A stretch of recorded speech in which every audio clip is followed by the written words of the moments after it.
Ayer comenzó el Festival de Viña y habían bastantes temores de que iban a haber hechos de violencia, los que finalmente se cumplieron en varias partes de la ciudad. El gobierno ya tenía esto en el radar esta vez y ocupó nuevamente las redes sociales para determinar cuál era el ánimo de las personas. Y nos interesa justamente hablar de esta estrategia de uso de datos que ha impulsado el gobierno, y por lo mismo nos acompaña Antonio Díaz, gerente general de Anholster. Antonio, muchas gracias por acompañarnos nuevamente en Pauta Bloomberg. Hola, Antonio. Gracias a usted, Eduardo.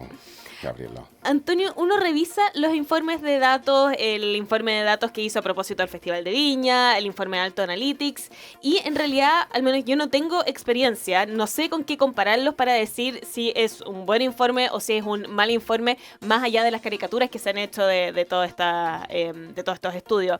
El informe de Alto Analytics, ¿es bueno o no? ¿Cómo lo evalúas tú? ¿De qué forma se evalúa?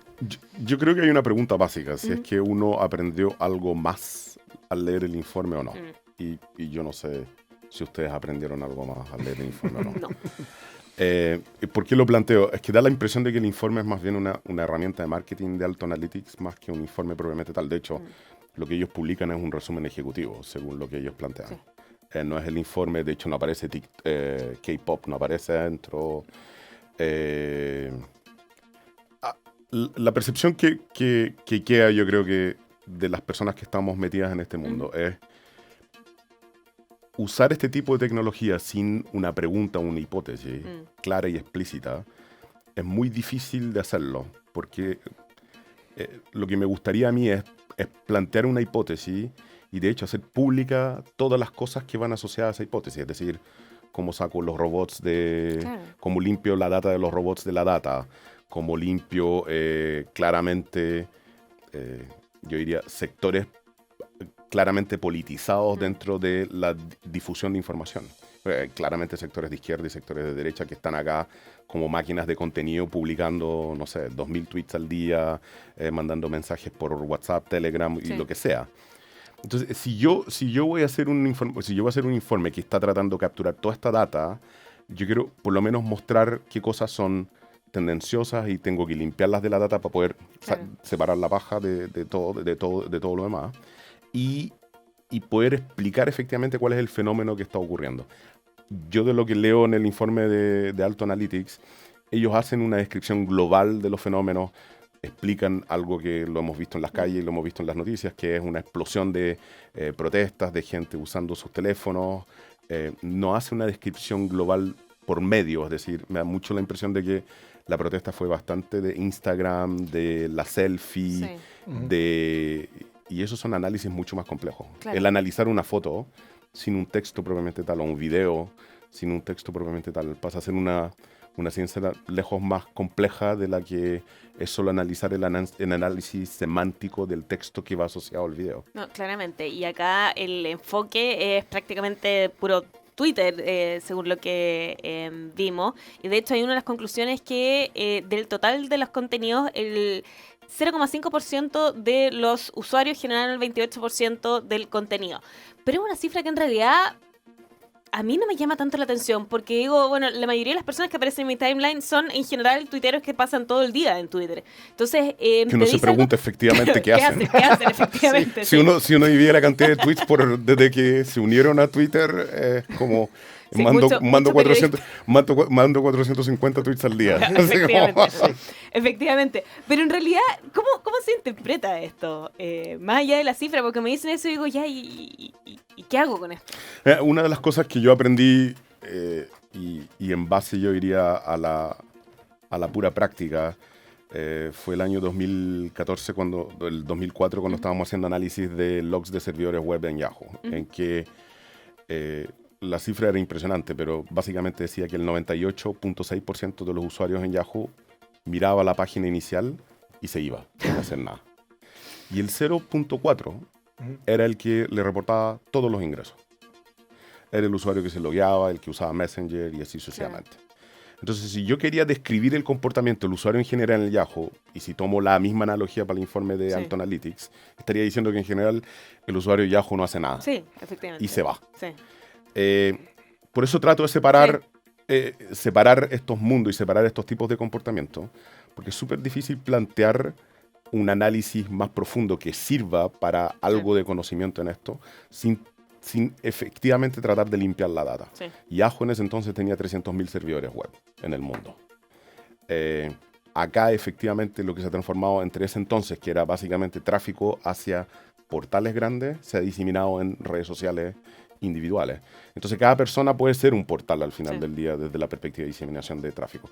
Pero lo que ocurre con esto, el 28% del tráfico, el 0,5% de los usuarios tiene el 28% del tráfico, o da el 28% del contenido, es que eso no es lo relevante. Para mí lo más relevante es cuántos usuarios han hecho contenido viral, quiénes son ellos, dónde están ellos, qué ocurría con ellos antes del 18 de octubre.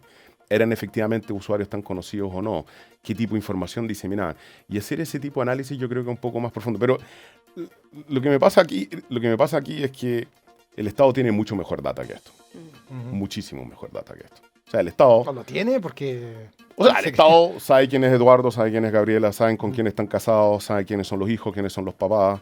No cuesta mucho el poner el nombre Eduardo y Gabriela en LinkedIn, buscarlos, asociar su ID de LinkedIn, buscar su ID de Twitter, ver si están tuiteando para un lado u otro.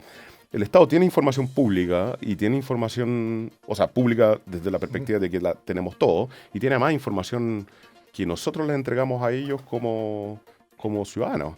Entonces, a mí me da la impresión de que acá lo que tiene que ocurrir, y yo creo que es imposible hacerlo bien a la primera en esto, y yo creo que ningún otro gobierno en Chile lo ha enfrentado, de hablar de Big Data y tener que usar redes sociales para efectos de entender lo que está ocurriendo en la calle. Pero lo que tiene que ocurrir efectivamente es equivocarse hasta que salga bien. No hay otra solución en esto. Ahora, puede que lo esté haciendo y puede que estén ocupando los datos pero que no sea público. Aunque en ese caso en realidad sería indignante que estén ocupando datos nuestros sin darnos a conocer que lo están haciendo. No, pero ¿O si no? son, ¿O tiene que haber un tema de es seguridad como lo que, nacional? No como lo sé. decía, si tú pusiste eso en LinkedIn, Hazte tú estás cargo. regalando pero no datos. no estamos hablando ahí de ese tipo de información. Estamos hablando, por ejemplo, de Cruzo Gabriela con sus impuestos. Claro, Cruzo Gabriela con la participación electoral. Exacto. Con varios datos que no necesariamente son, o sea, que no son públicos. Bueno, uno de los datos que había una noticia que salió en Revista Capital, creo que lo informó primero, después el mostrador aquí lo comentaba, esto de que estaban usando los datos de las ventas de entradas para el Festival de Viña. No sé si te parece, ¿se puede sacar algo de información importante de algún tipo de operación así? ¿Y es una invasión de privacidad? O sea, primero que nada, yo creo que cuando uno compra la entrada a ir a Viña, yo asumo que uno está protegido por la ley de datos personales y que efectivamente no deberían pasarse información de un lado a otro. Pero ese es un buen ejemplo. Y yo creo que la parte del buen ejemplo es, saquemos la situación del Festival de Viña. Si efectivamente ocurre algo en el Festival de Viña, algún tipo de situación que amerita un análisis. El mismo festival, no lo que está pasando en las calles. Exacto, dentro del mismo festival ellos tendrían por lo menos un perfil de quiénes fueron los que asistieron y así sucesivamente. Si uno considerara que el festival es abierto y por lo tanto toda la data que está ahí es algo público, efectivamente les permitiría hacer un análisis. Pero insisto, el Estado tiene lejos más información que eso. El Estado tiene a todos los que han detenido, tiene su relación de parentesco, tiene su conexión con las redes sociales. El Estado, para todos los que han hecho saqueos, sabe cuáles son sus teléfonos, puede acceder a su WhatsApp, puede saber cuáles son las redes que usaron para compartir información. Entonces, a mí me da un poco la percepción de que la pelea de esto no va por una capacidad de inteligencia en función a información pública. Yo dudo que alguien esté diciendo, yo estoy haciendo un atentado y aquí va el video de cómo lo estoy haciendo y mi cuenta está abierta. Entonces, me da la percepción de que esto es mucho más profundo y requiere una institución mucho más permanente y consistente en el tiempo. Esto no se va a lograr con 2 meses, esto no se va a lograr con 3 meses, estos son años de trabajo, gente que quiera trabajar en eso y estar especializada en esto, y probablemente muchos abogados del diablo respecto a qué podía hacer con la información y cómo la queréis cuidar en el tiempo, porque en la medida que le doy poder a otros de ver toda esta información junta, tengo el efecto Snowden rapidito, es decir, alguien enojado o alguien que cree que se está haciendo algo malo lo publica todo en internet en un abrir y cerrar de ojos. Claro. ¿Esto debería estar radicado en la Agencia Nacional de Inteligencia? ¿De eso estamos hablando? Yo creo que cualquier democracia el día de hoy y cómo se ha visto afectada las democracias con el uso de la parte más parte más difícil, y yo creo que la parte más interesante del informe Alto Analytics, es cuando ellos hablan de la categorización mundial que hay hoy día de este tipo de información, que es de información no cierta, parcialmente cierta, incorrecta y claramente fake news y así sucesivamente. El gran potencial que tiene para hacer daño esto es cuando yo tengo una fábrica de contenido y tecnología. Es decir, yo soy capaz de crear un estudio como este, con una entrevista como esta, pero sin la marca de pauta, y hablar de un tema y difundir esa información que puede ser totalmente falsa, pero tengo la capacidad tecnológica de hacerlo en cientos de miles de lugares al mismo tiempo y en forma coordinada.